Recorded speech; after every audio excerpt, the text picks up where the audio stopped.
Hi all അസ്സലാമു അലൈക്കും. അപ്പോൾ ഇന്ന് ഞാൻ വന്നിട്ടുള്ളത് ഒരു അടിപൊളി പബ്സ് പോളയുടെ റെസിപ്പിയുമായിട്ടാണ്. അപ്പോൾ സിമ്പിളായിട്ട് ഉണ്ടാക്കാൻ പറ്റിയ ഒരു അടിപൊളി പോളയാണ്. അപ്പോൾ ഇതെങ്ങനെ ഉണ്ടാക്കുന്നത് നോക്കിയാലോ. അതിനായിട്ട് ഇതുപോലെ ഒരു പാത്രം അടുപ്പിലേക്ക് വെച്ച് കൊടുക്കാം. അതിലേക്ക് ഒരു 2 ടേബിൾ സ്പൂൺ ഓയിൽ ചേർത്ത് കൊടുക്കാം. ഓയിൽ നല്ലതുപോലെ ചൂടായതിന് ശേഷം ഇതിലേക്ക് ഒരു 2 സവാള ചെറുതായി കട്ട് ചെയ്തത് ഇട്ട് കൊടുക്കാം. എന്നിട്ട് നല്ലതുപോലെ സവാള വഴറ്റിയിട്ടെടുക്കാം. ഇതിപ്പോൾ ഇവിടെ സവാള നല്ലതുപോലെ തന്നെ വഴന്നു വന്നിട്ടുണ്ട്. ഇനി ഇതിലേക്ക് 1 ടേബിൾ സ്പൂൺ ഇഞ്ചി ചതച്ചതും 1 ടേബിൾ സ്പൂൺ വെളുത്തുള്ളി ചതച്ചതും 2 പച്ചമുളക് ചെറുതായി കട്ട് ചെയ്തതും ഇട്ട് കൊടുക്കാം.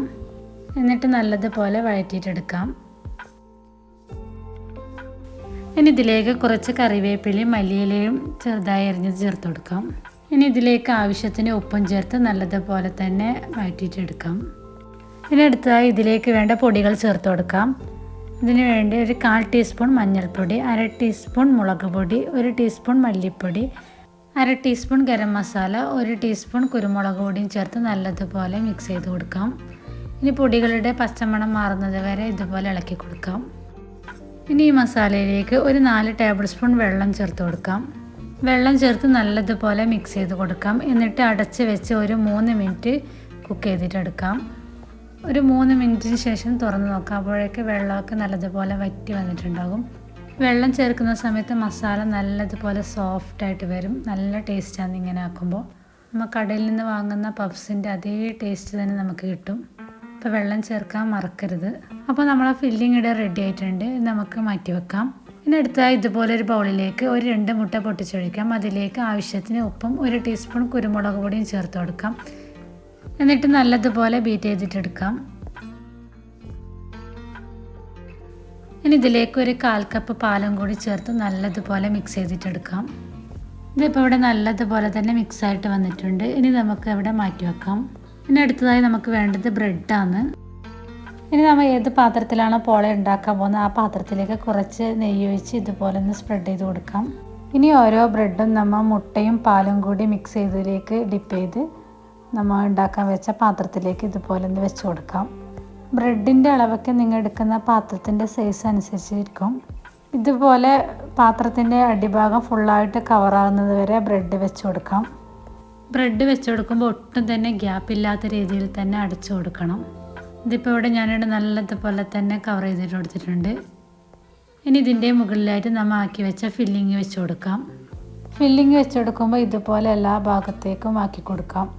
ഇനി അടുത്തതായി ഇതിൻ്റെ മുകളിലേക്ക് ഒരു 3 മുട്ട പുഴുങ്ങിയത് ഇതുപോലെ ചെറിയ പീസാക്കി കട്ടാക്കിയത് ഇതിൻ്റെ മുകളിലായിട്ട് വെച്ച് കൊടുക്കാം.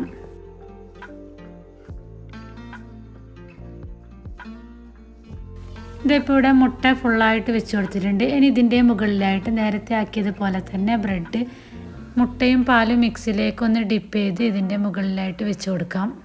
ഫുള്ളായിട്ട് കവറാകുന്നത് വരെ വെച്ച് കൊടുക്കാം. ഒട്ടും തന്നെ ഗ്യാപ്പില്ലാത്ത രീതിയിൽ തന്നെ വെച്ച് കൊടുക്കണം.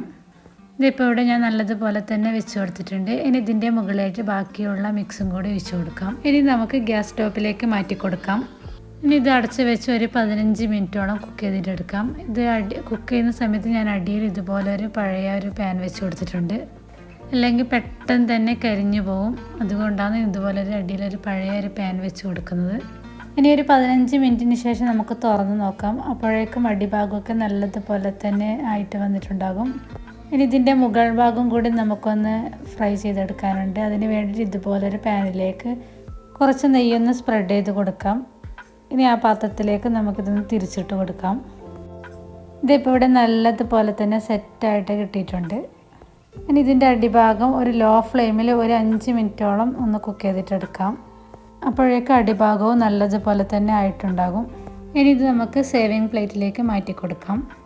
അപ്പോൾ ഇത്രയേ ഉള്ളൂ. ഭയങ്കര സിമ്പിളായിട്ട് ഉണ്ടാക്കാൻ പറ്റിയൊരു അടിപൊളി പോളയാണ്.